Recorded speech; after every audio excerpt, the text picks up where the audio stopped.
Bismillahirrahmanirrahim. Assalamualaikum warahmatullahi wabarakatuh.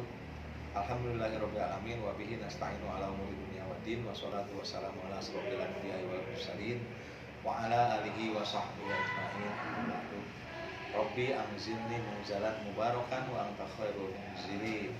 Rabbi adkhilni mudkhala sidqi wa akhrijni mukhraja sidqi waj'alni min ladunka sultanan nasira. Rabbi shrah li sadri wa yassir li amri wa hlul 'uqdatam min lisani yafqahu qawli. Ya Badawi Ali. Alhamdulillahirabbil alamin, pada siang hari ini kita bisa bertemu untuk perkuliahan daring pada mata kuliah psikologi perkembangan anak. Saudara-saudara sekalian dimanapun Anda berada, semoga berada dalam kesehatan, semuanya dalam perlindungan Allah, dan semoga juga diberkahi selamanya. Adik-adikku, untuk pertemuan kita selama perkuliahan dalam satu semester, saya ditemani oleh Ibu Pebi, Ibu Pebi Ingriani MPD.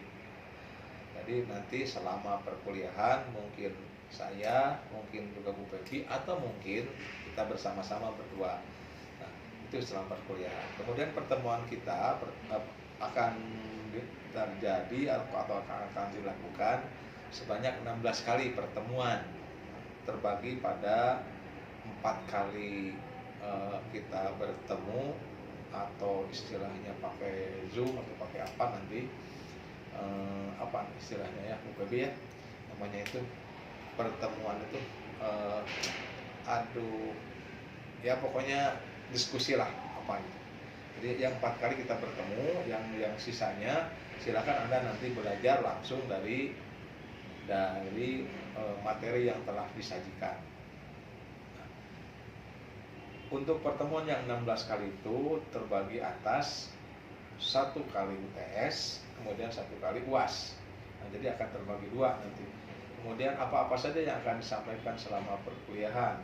Ya, selama perkuliahan kita akan mencoba menyampaikan beberapa materi. Di antaranya, pertama, kita akan mempelajari tentang konsep psikologi perkembangan peserta didik dan teori-teori perkembangannya, yang di dalamnya nanti akan ada tugas-tugas perkembangan, akan ada hukum-hukum perkembangan, kemudian ada perkembangan emosi, perkembangan intelektual, perkembangan pribadi, dan yang selain sebanyaknya, itulah pokoknya sebanyak-banyak. Nah, kemudian juga nanti Anda akan dibawa kepada pembahasan materi tentang bagaimana tahapan-tahapan perkembangan anak itu.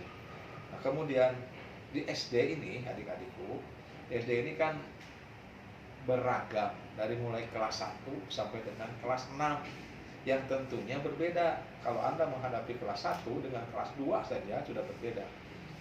Kelas 1, kelas 2 itu biasanya di dalam konteks psikologi itu dijadikan satu kelompok.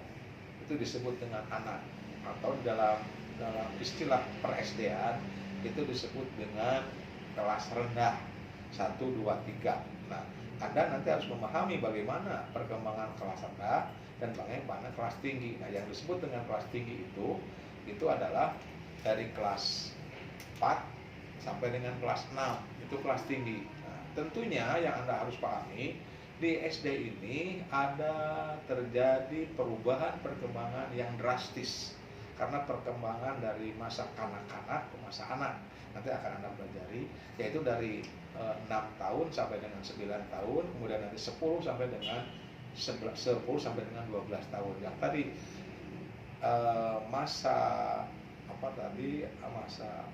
kelas bawah dan kelas atas. Nah, pada saat perpindahan dari kelas 3 ke kelas 4 itu terjadi perubahan yang sangat signifikan, perubahan yang menonjol dari aspek perilaku, aspek intelektual, aspek emosional, dan aspek-aspek yang lain. Itu yang harus Anda pahami. Kemudian selanjutnya, Anda juga harus mampu nanti bagaimana cara mempelajari prinsip-prinsip perkembangan dan penyelenggaraan proses pembelajarannya di SD. Nah, itu dipelajari dengan baik, bagaimana teori-teori perkembangannya, bagaimana tugas-tugas perkembangannya, dan yang lainnya akan kita bahas bersama. Nah, selain itu juga Anda harus mampu menganalisis tugas-tugas perkembangan berdasarkan tahapan-tahapan yang saya sebut tadi.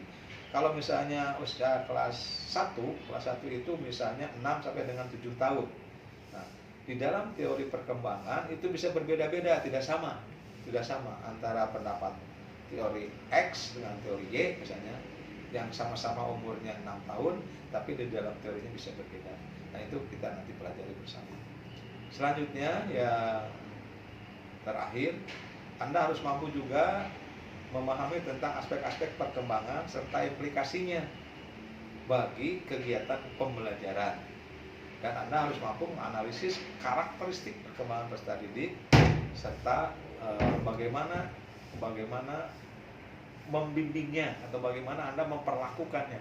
Nah, ini yang terakhir, yang paling berat ya, karena ini udah merupakan implementasi dari teori-teori perkembangan. Jadi ketika Anda mengajar itu harus ingat bahwa Anda berhadapan dengan kelas 1 pada misalnya jam pertama, atau mohon maaf kalau Anda bidang studi ya, mohon maaf saya agak lupa, mohon maaf. Kalau Anda di SD kan ngajarnya biasanya guru kelas.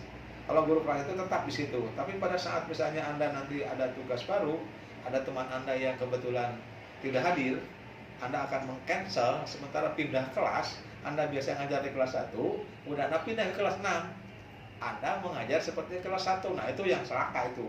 Anda harus paham bagaimana perkembangan anak kelas 6, bagaimana anak kelas 1. Itu diantaranya implementasi dari teori-teori perkembangan. Nah, selanjutnya, apa itu psikologi perkembangan? Nah, mata kuliah ini diharapkan dapat menerapkan teori-teori psikologi perkembangan anak di sekolah dasar. Kemudian dalam membantu tumbuh kembangnya anak secara optimal. Ingat adik-adikku, di dalam psikologi perkembangan itu ada istilah berkembang, ada istilah tumbuh, ada tumbuh kembang. Nah, kalau pertumbuhan dan perkembangan itu sebutnya optimal. Apa itu optimal? Optimal itu artinya berkembangnya itu sesuai dengan grade-nya, sesuai dengan tahapan-tahapannya. Harusnya sampai A, B, C, D, E misalnya. Nah, maka dia sampai E, nah itulah optimal. Jadi bukan maksimal. Kalau maksimal itu adalah upayanya, upaya untuk mengembangkannya itu maksimal. Upayanya sudah maksimal, tapi perkembangannya tidak optimal, bisa begitu. Atau sebaliknya, perkembangannya sudah optimal, tetapi kita sebenarnya belum maksimal. Kenapa terjadi seperti itu? Karena bisa jadi percepatan perkembangan anak itu berbeda-beda. Jadi hati-hati ketika Anda mengajar di kelas. Jangan cepat marah kalau ada anak yang belum mengerti. Karena berbeda perkembangannya. Ada yang begitu diterangkan 1 kali bisa, ada yang harus 3 kali, ada yang 4 kali. Nah, itu diantaranya anak-anak yang akan kita hadapi di dalam konteks perkembangan. Kemudian untuk mencapai kompetensi tersebut, selain mempelajari materi pembelajaran, juga Anda diharapkan berlatih ya, mempraktekkan konsep-konsep dalam psikologi perkembangan anak di usia sekolah dasar. Bahkan bisa jadi Anda bisa mencari anak yang sesuai dengan yang Anda harapkan. Misalnya Anda mau ngajar di kelas 3, coba cari anak yang kelas 3, pelajari oleh Anda, cocokkan dengan teori perkembangan. Usianya berapa tahun? Nah, bahkan bisa jadi nanti dijadikan kuis bagi kami, nanti dijadikan tugas saja Bu Bebi ya. Kita berikan tugas pada mereka untuk menganalisa atau mencari kasus yang perkembangan anak pada usia X misalnya, kemudian dilaporkan bagaimana perkembangannya dan apa yang terjadi permasalahannya dan solusinya seperti apa. Itu akan lebih enjoy lagi perkuliahan kita. Nah, saudara-saudara sekalian, selain kita bertemu di online, juga ada offline ya. Ada Anda kerja sendiri nanti. Nah, di dalam online ini kita mungkin pertemuannya menggunakan Moodle dengan Moodle tentunya, kemudian di blue button gitu ya, di blue button BBBB. Nah, kita di sana sebanyak 4 kali pertemuan. Yang lainnya Anda silakan baca sendiri saja, tinggal karena sudah ada, tinggal riset sesuai dengan waktu yang telah ditetapkan. Mungkin bisa jadi kami terus memantau Anda atau kami juga hadir di situ, dan silahkan nanti kita diskusi di situ. Tapi untuk langsung pertemuannya kita diwajibkan 4 kali. Dan perlu diingat, ada nanti yang ada tes. Tesnya mungkin ada, bisa jadi setiap pertemuan kita mengadakan tes atau yang disebut dengan tes formatif, ya, itu formatif dalam konteks tes. Kemudian nanti ada sumatif. Sumatifnya adalah di akhir, itu disebut dengan UAS. Nah, untuk tugas-tugas, ini ada tugas-tugas di sini. Nanti Anda akan diberikan tugas sebanyak beberapa, banyak ya, tapi jangan takut, tapi Anda bisa. Nah, ini tugasnya saya cari dulu. Nah, tugas-tugas mahasiswa ini, pertama, tugas mingguan. Anda presentasi dengan membuat makalah, PPT, dan video presentasi dimulai dari pertemuan kelima. Jadi ketika pertemuan kelima, Anda sudah harus membuat PPT, harus presentasi, membuat video, itu diantaranya. Nah, selanjutnya yang kedua, Anda mencari teori-teori perkembangan, teori-teori psikologi perkembangan. Misalnya saja teori perkembangan Piaget, kemudian teori perkembangan Vygotsky, kemudian Skinner, kemudian Bandura, dan yang lain-lainnya. Ya, minimal teori-teori yang disebutkan. Nah, ini teori-teori ini nanti dikumpulkan pada minggu keempat atau pada pertemuan keempat. Karena pada pertemuan kelima Anda sudah presentasi, ya. Nah, selanjutnya yang terakhir, tugas Anda mencari dan menganalisis artikel pada jurnal-jurnal ilmiah yang berhubungan dengan perkembangan anak. Nah, ini dikumpulkannya di akhir aja mungkin ya, berarti ya. Ini dikumpulkannya pada pertemuan ke-14. Jadi pada pertemuan terakhir kita akan kumpulkan ini yang terakhir ya, artikel.